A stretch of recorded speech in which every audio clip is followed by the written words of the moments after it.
And please join me in welcoming back Director Louis.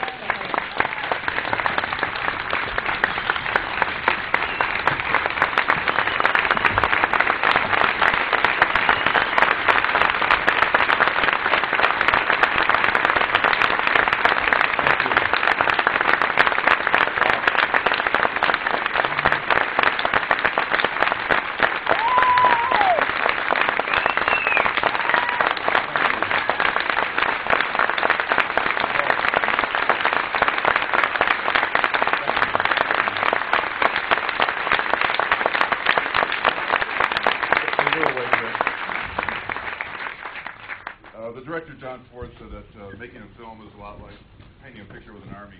And the general over there has been working on this role for 47 years. I'd like to introduce Rick O'Barry.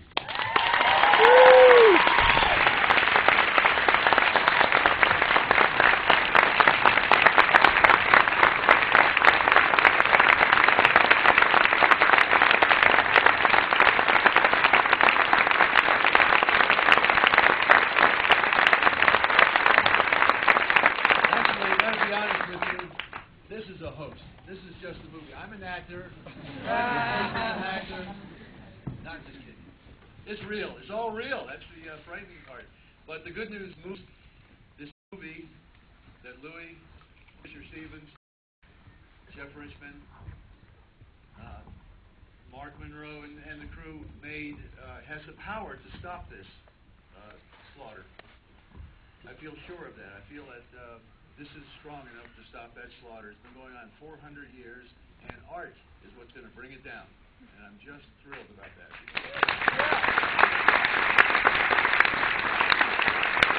If you want to get involved, when you go home, please go to that website, SaveJapanDolphins.org. It'll give you all the information, and you can get involved. You can get a newsletter to stay in touch with us. I'm going back to Taiji when I leave here. I'm not part of the film company. But they're going to go on and get this out around the world, and it's going to be a public relations nightmare for the people who are doing this. And incidentally, it's not the Japanese people. We like the Japanese people. We like Japan. In some ways, they are victims of this because they don't have the information that we take for granted. But as soon as they get the information, by the way of this film with Japanese subtitles, everything is going to change because the Japanese people are very respectful of nature. And so are those police, incidentally, you saw. They're not really my enemy. So that's one thing you can do is go to that website, direct a link to the embassy in Washington, the Japanese embassy. They have to log in these complaints, so please complain to them. Another thing you can do is don't buy a ticket to a captive dolphin show. That industry is based on supply and demand like any other business. And if people stop buying a ticket, the traffic in dolphins will stop. Kind of like ivory. That's same, supply and demand. If I'm wearing ivory, I am the reason they're killing the elephant. Not the guy in the jungle with the shotgun. It's me, the consumer. So consumers have to be responsible. Well, thank you very much for coming. Can we introduce Fisher? Yeah, absolutely. Yeah, we have Fisher Stevens. He really brought this movie to fruition, along with Jeff Richmond, the fine editors, and Mark Monroe, the writer, who aren't here. Also, want to bring down Scott Baker, the DNA scientist that did all the DNA testing, and Tim Rogers, Eric Avison, who's part of the Black Ops team, and my wife Vicki, who's head of communications. Fisher, can say something. Scott. Movie star handsome Scott Baker. Poor guy. Put him through hell in an interview. I just want to say that it's been a privilege for me. Jim Clark, who's a friend of Louis and myself, and introduced us on a dive trip years ago, got me involved and opened my eyes to this horrible situation in Japan. And I got to see Rick, and I got to see a lot more of Rick, about 1,000 hours of Rick,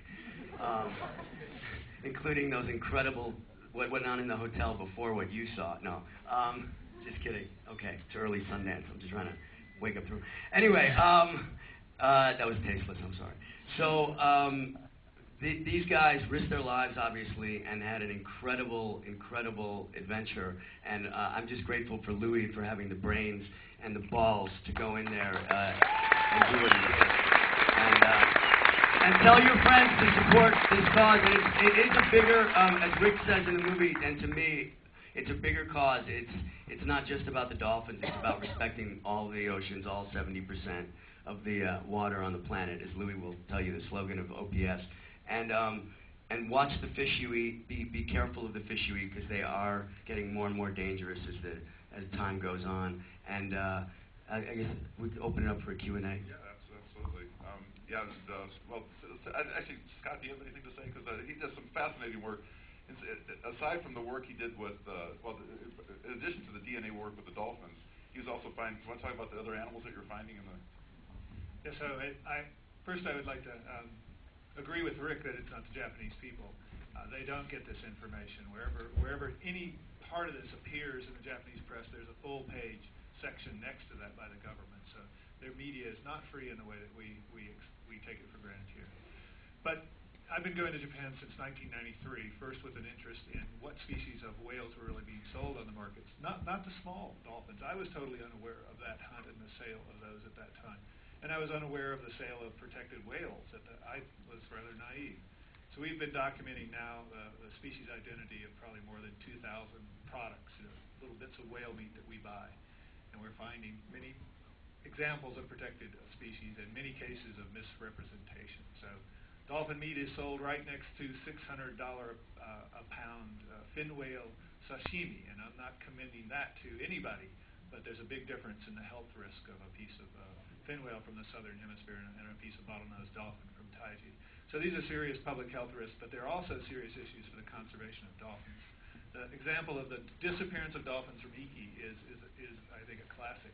You cannot continue to hunt long-lived, slow-reproducing animals like this indiscriminately. I mean, we shouldn't be hunting them at all, but we certainly shouldn't be eliminating them. So I think that's enough. Thanks, Scott. Yes.